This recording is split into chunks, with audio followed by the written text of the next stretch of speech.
All right. So Lil Wayne recently did an interview with Skip Bayless on his show. And during the conversation, he spoke on Kendrick Lamar. Before we get into the audio, I just want to remind you guys that things got a little shaky when Kendrick was announced that he was going to be performing for the Super Bowl halftime. And Wayne obviously felt slighted. But in reality, that actually had nothing to do with Kendrick. He just thought that, he would have been up to do the Super Bowl. And when Kendrick dropped his album, the song Whacked Out Murals, he had a line in there where he did hint at Lil Wayne where he just said, used to bump the three, I held my rolly chain proud, irony, I think my hard work let Lil Wayne down. Then Wayne posted like he may have taken that slightly like he wanted offensive. a little smoke. A little smoke. Yeah. But this is what he said to Skip Bayless. When we speaking, obviously he can't control that. And, so he didn't let me know. It ain't like he can control it. And also I've spoken to him and I wished him all the best and told him he gotta kill it. You gotta kill it. Okay. Well, did he say anything to enlighten you about these lyrics about you? I think my hard work let Lil Wayne down. I don't know exactly what that means. If he's sort of... No, that was no explanation that was needed for that. I think I understand. Again, that was my first time hearing it when you just said it. Okay. But I understand those words. Like I said, I think he just mean that he made it there and his hard work is the reason why he made it there. Jesus. First of all, Wayne said that's his first time hearing. That's a lie. I'm not gonna say it's a lie. It's a lie. Everybody don't be tuned into everything. Then why would he tweet the time after that verse came out and it says... Because everybody was tweeting him acting like it was smoke. So he probably was reacting to what he saw on social media. I'm not saying that. I don't know either way. That man definitely listened to that. But if he said he didn't, I can only take his word. But God dang it, could we stop? Drake has suffered enough. Drake been out here fighting for his life all year, That's and here Wayne go calling his number one op to congratulate him. He gonna sue him now. It's the holiday season, Jess. Hanukkah's next week. Not right now, Wayne. I know, but he had to. He had to clear it up. What if Wayne hung up the phone with Kendrick like, hey, by the way, you was right. That was conniving. Hey, yo. Like, come on, man. I know, but I'm happy. I'm happy that they cool. They ain't got no bad blood, no nothing like that. But what about Aubrey? What about Aubrey? Damn, he's so busy judging Drake contests in Toronto. Let him do that. Shoot, that's what he want to be doing. See, but is it like if that's your man, you call and you make things good with the op? Yeah, I mean, 'cause that ain't just a little op. Like that's the op. Yeah, well, according to Drake, he's a little op, but yeah, he is the biggest op. Yeah, or maybe we think that's his man. Now maybe that's not his man. Maybe we don't know these people relationships like that. So that's not his friend. We don't know. Maybe not. We will see. Nobody's Drake friends today. He always tell on himself. So we'll see how he feels. He can't hide it. He won't be able to hide it. Drake got no friends outside of Toronto. That's why he been there. That's right. And he just paid $10,000 for an extra friend. That whole lookalike. The one who looked like that him. was a friend contest. He was looking for a friend. That wasn't no lookalike contest. He said, one of y'all gonna be my friend. Period. Anyway, more Jamie Foxx details. So yesterday we reported that Jamie Foxx got into an altercation at Mr. Child and Beverly Hills during his birthday dinner. Now, since we reported that, more witnesses came out and revealed more details about it, right? So apparently Jamie Foxx, he was having a dinner with about 50 guests. I didn't know that. Remember yesterday when it was like 50 people, and his table was on the ground level of the restaurant. Upstairs in the VIP section, there was a Christmas party going on, and that was the production team of Jackass, like Johnny Knoxville and all of them. That show's still around? Jinx. No, I'm just kidding. Right. Still on? I'm not sure. Obviously, if the production team was having a Christmas party, obviously it is, or maybe even coming back.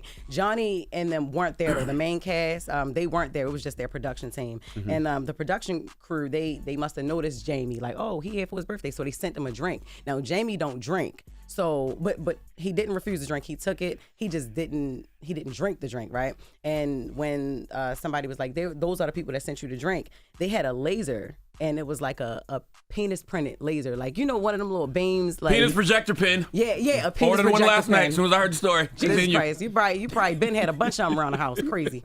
But they had it on his face, and so he was offended by that. Like, yo, like, you know what I mean? Not in front of my kids. I mean, it wasn't only his kids there, but his kids were there or whatever. So he was offended, and so he got up, he went over there, and it was a problem. They started getting upset or whatever. So that's when the glass was thrown, right? Because he swelled up on him, like, no, don't be putting no penis on my face while I'm here with my family. You know what I mean? So he swelled up, and he got the glass thrown, and he had to immediately leave to get stitches because obviously it was blood. But his team and the other table, they was going back and forth. So that's what happened. I understand why Jamie is upset, but that's hilarious. Okay, I saw that last night and definitely ordered a penis projector pin. If it comes in this week, great. If not, for the New Year's, Envy gonna have penis on his forehead every show. Okay, I'm gonna be turning the lights off just to put the penis. I'm gonna throw a glass at you. Then I'm gonna throw a glass at you. The name of the actual production team is called Dick House. Production team. So there you go. There you have it. That explains why they do things like that. Yes, they also have penis projector pin bachelorette party favors, and they have something. They have something called D lasers. I can't say the word, but it's D lasers. D lasers. It's the gag gift of the century. Yo, okay, 5 projectable penises. And then the restaurant called USB chargeable. That is it. We gotta get to this Jay-Z stuff, yo. So we sent our very own Lauren LaRosa up to Rock Nation yesterday. She was on the floor. She was there. Did they have food, Lauren? They wasn't trying to feed her. They had no food? They wasn't trying to feed her. No, so it was like the brunch? No food? No food. She was going up there to be nosy. They ain't trying to feed her. I've never been to the brunch, but they didn't have any food. They did have water for us. It was very quick.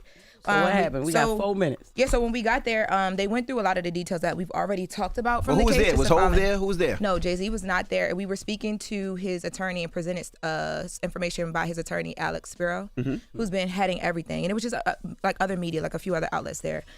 So some of the things that they broke down that I thought were really important were, number one, they went back through the timeline again. And remember when we were talking about this the other day, Envy, you were like, there's no houses in Manhattan. That's what I said. There's no white house. That was the biggest thing that they leaned in on. And I think that that's what they're going to lean in on if this isn't dismissed, right? Like, because what he was saying is if you're from New York, you know that there's no houses in Manhattan, but also too, she said that it was a 20-minute drive. So you're trying to figure out from Radio City Music Hall on a day like the VMAs where there probably is traffic, even without traffic, that 20-minute drive now creates a timeline. So what they did was they went through, and we got packets, they went through and they actually listed out all of the homes that Puff owned during the time of the year 2000 and any time before that. None of the homes they pointed out are the white house that she described with the U-circle driveway. And also the one house that is actually in New York, or 2 homes that are in New York, they just don't fit the description. Everything else was in Jersey. Yeah, the Alpine house is in Jersey, which is about a 45-minute drive, 40-minute drive. The timeline wouldn't have worked. You sure know a lot about Puff houses. He sure damn did. Okay. You know what I'm saying? You right, Envy? I do my homework. 45 minutes. I'm sure Okay. you were studying. All right. I'll call my sources. They also talked a lot about, because you know, the VMAs are televised. That was the year that Eminem did that. Was it the Slim Shady performance where he had all the dresser lights outside? So it's heavily, there's video, there's photo. In that video, they talk a lot about the fact that she said that she was able to walk up and run into a limousine driver. The way that the streets were blocked off, and you could see it in the photos because they were preparing for that performance, but also just because of the arrivals and drop-off setup, you wouldn't have been able to just, like, it was barricaded off from the people. You wouldn't have been able to just walk up and knock on a limousine, according to what Jay-Z's attorney, Alex Spiro, was saying. Now, another thing that was really important was the fact that she said in her testimony in the complaint that she watched the show from a Jumbotron, and then she was picked up later by the limousine, by Diddy's limousine. They went and according to Alex Spiro, I have not confirmed this myself, they went and looked at permits that year for the show. There were no permits submitted for a Jumbotron. There was no Jumbotrons, and even when you watch Eminem's performance, from where she's saying she's picked up, you don't see Jumbotron. So they were just doing a lot of that. But we do have some audio because we were able to ask questions at the end of it. And one of the things we've been talking about in this room is what happens if this is dismissed. Will there be a defamation lawsuit that comes after that? So I asked, well, you want to hear the attorney say it? So I asked the attorney, Alex Spiro, about that, and here's what he had to say. If this case is dismissed after that, are you guys decided indefinitely to file anything in addition, like a defamation lawsuit? This issue with a lawyer taking advantage of the situation is going to be dealt with, I can assure you. And I think sort of stay tuned. I think the first thing today was to make sure that everybody understands this is not an account of inconsistencies. I wanted everybody to understand that this never happened. This is completely false. And then we'll move forward from there. Now, another thing that, go ahead. I was going to say, Busby not going to have the opportunity to take on anybody else's cases because he's going to be too busy fighting his own. Yeah. Another thing that I thought was interesting, too, when he said this, I was like, ooh. The brunch ain't the brunch, I guess, no more. So someone in the room, another one of the reporters asked, Jay-Z has been making all these statements, but he has never mentioned Diddy in any of the statements. Diddy is involved in this case. He's named in the same doc. What's going on with that? Does he plan to mention Puff? Let's take a listen. I mean, Mr. Carter has nothing to do with Mr. Combs' case or Mr. Combs. They knew each other professionally for a number of years, just like in all professions. People know each other. At the music awards, they support each other. If you go to the NBA All-Star game, they support each other. That's just how professions work. There is no closer association between any of them. That's also a matter of fiction. That's all that there is. He doesn't know anything about the charges or allegations against him. He has nothing to do with that case, and there's nothing more to say. I mean, yeah, just because you see people at industry events, just because you see people even working together, doesn't mean they are friends. They are peers. You trying to tell me up until this minute you never thought Jay-Z and Puff were actually friends? Outside of just like we make music together? Because that shocked me. When he said that, I said, whoa.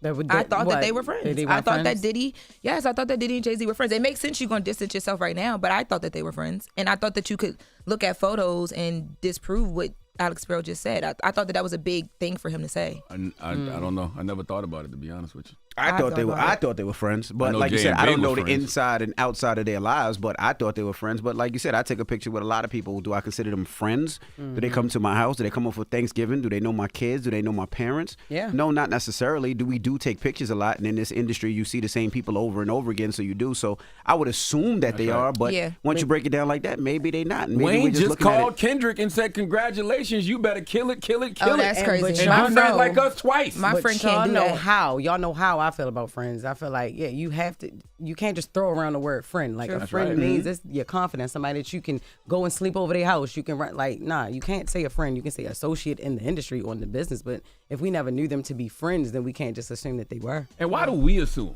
We just the public on the outside looking in. How are we going to tell you, no, that's your friend. That's your friend. I think it's just a perception thing. But honestly, I was thinking about it like this. Like, if it is just a perception thing, if Busby even tries to hit back with like, oh, well, look at the photos. Look at what Puff said remember that year at the Grammys and he talked about, and Jay-Z was there or whatever. Yeah. It's just perception. The same way, like, you can argue it's just perception. And Busby got a lot of other things to worry about because the way that they broke this down, timeline, it really doesn't make sense. So I'm interested to see what Busby's response is going to be. Perception is not reality. Like, you ain't never been hunting a day in your life. But you're killing with that Duck Dynasty fit. You see me? Baby. I'm from South Carolina, so I love the Duck Dynasty fit. At least it was I didn't know where you was going. It's not deer hunting season anymore, but you're still killing it. But also, you ain't never been tall day in your life, and look at you. We also seen Puff say, my brother Jay-Z, this is my brother, we're brothers. So when you hear that term, it makes people assume that you guys are closer than just associates. And maybe it's just like my brother in the business. Everybody needs to stop throwing that brother, sister thing around so much. Sleep over. You ain't sleeping over Puffy house, allegedly. Who ain't sleeping over Puffy house? Envy know every house. Before you even said the house, Envy was saying, I know this house and that place. Yeah, we gotta check Envy GPS. Envy know where the camera's at. Nothing. I mean, I know where every celebrity house is. That was what you a group. No, it's not. Logan, man. It's not even toughen this man up for the holidays. It's not even being a groupie. Is when you young and you trying to make it. That was my inspiration. I get you. I used to drive by, and I talk about it in the book. I used to drive by rich neighborhoods to look at the houses and be like, one day I want a house like that. Or one day I want to live there. One day I want that. Until I was able to purchase it. One day Diddy was in the lawn with his shirt off, and he said, "If that thirsty mother effer ride by here one more time, I'm gonna give him a drink." You should have said "gave me baby oil." That's what you should have said. No, I'll give him a drink. I don't want to drink. You was drinking out his holes. Lord. And thank you, Jess. Thank you, Lauren. Wow. That was Jess with the mess. Oh my God. Now when we you come said back, custard? Come on, we gotta go. Come on, don't ask me. Get out of here, Duck Dynasty now. All right, Duck Dynasty. Yeah, that's it. You here for litigiousness. That's it. Goodbye. Litigiousness. Wake that ass up. Early in the morning. The Breakfast Club.